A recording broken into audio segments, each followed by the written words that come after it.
If you're new here, hi, I'm Jessica, and I'm building my dream camper van to travel solo and full-time around Europe.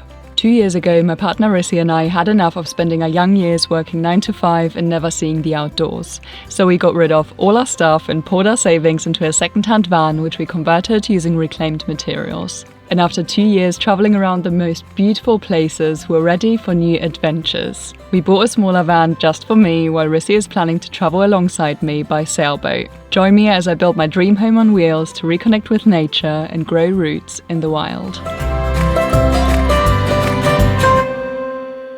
Hi everyone, welcome back to the van build series. My van Frodo is actually nearly done already, and if you're new here, do check out the full van build series playlist where we cover every single step from buying the vehicle to my kitchen, bathroom, and of course the finishing touches, which is what I'm going to do today. So I'm going to convert this driving area just to make it a bit more consistent with the rest of the build because it's very earthy and I used wood and natural materials throughout the van.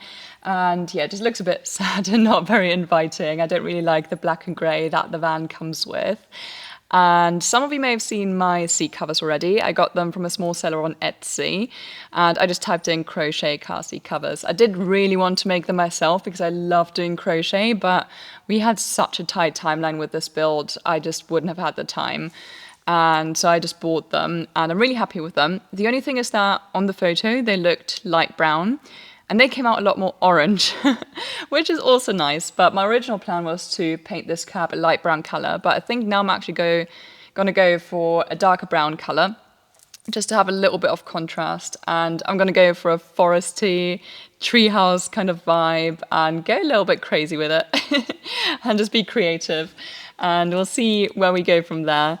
So I have stripped the seat covers to protect them from paint, and I'm going to get changed so I don't mess up this nice vintage two-piece and get started on the painting process. In our last camper van, I painted the driving area with acrylic, and it does give you a lot of choice with colours. However, I found that even after prepping the surface, acrylic has a tendency to flake a lot, and it also needs semi-regular touching up.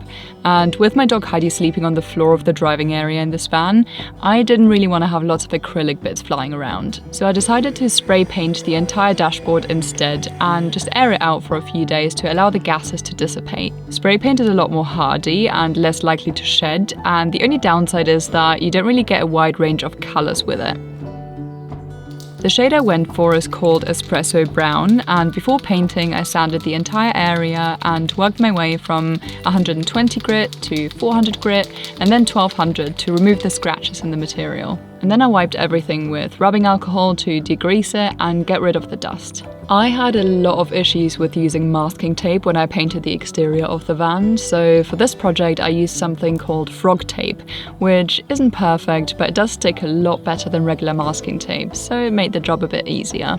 And then I essentially gave everything a coat of paint, let it dry, gave it another coat, and then let it dry again with all the doors open.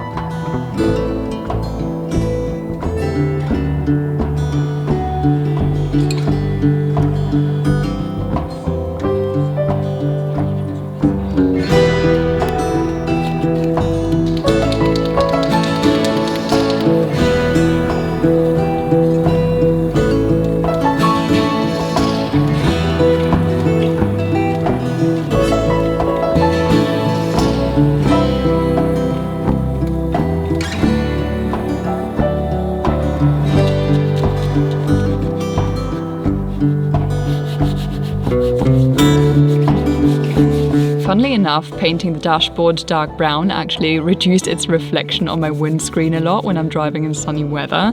I don't know why they made them grey instead of black, but it's definitely a nice little side effect.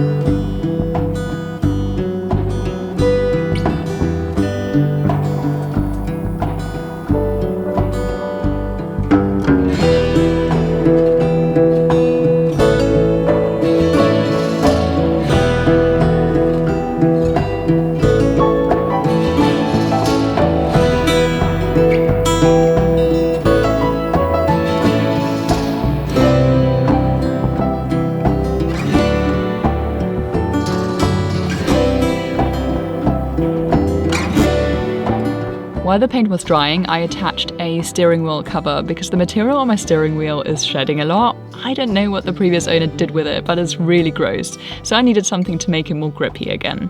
I got one of the covers that you have to sew on yourself, which was a bit tricky at times because it was really gloomy in the workshop, but it was also an oddly satisfying task.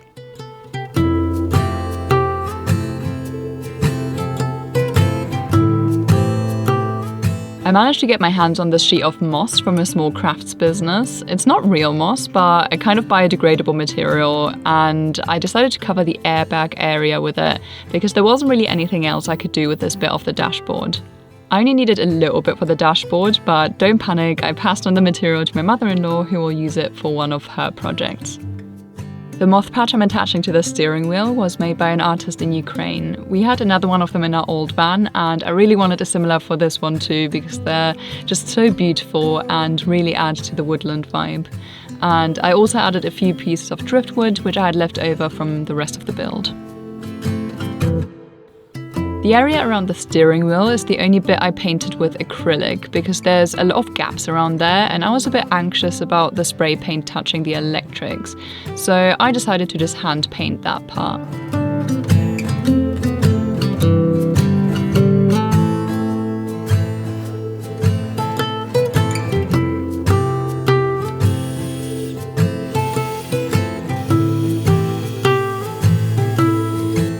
There was a big hole in my dashboard, which is where the previous owner diesel heater controls used to be, and there's also a couple of other panels that didn't really have a purpose, so I decided to line them with leftover plywood from the build.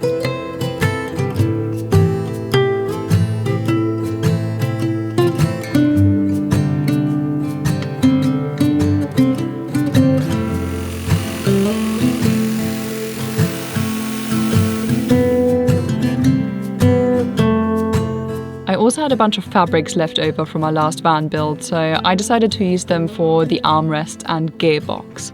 Sewing is really not my strong suit, but luckily I don't need it to be perfect.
These fabrics that I'm using for the sunshades are actually from the curtains I have on my back doors.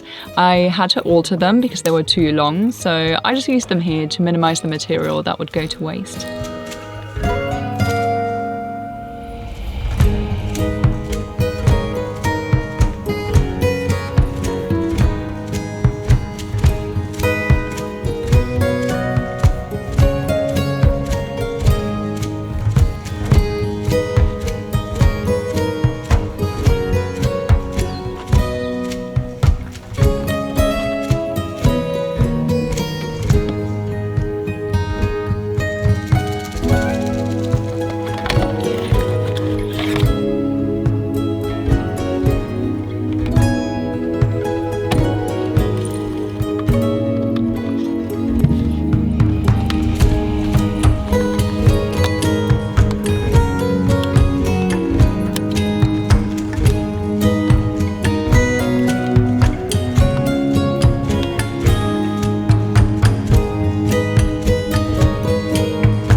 And after 3 days of work, my driving area was transformed into a cozy treehouse on wheels. I'm so pleased with how it turned out. I feel like it's really difficult to get the driving area to look nice and cozy, and I think I managed to achieve that. I'm now actually really looking forward to long driving days, listening to my favourite songs and being surrounded by calming, earthy tones and whimsical decor.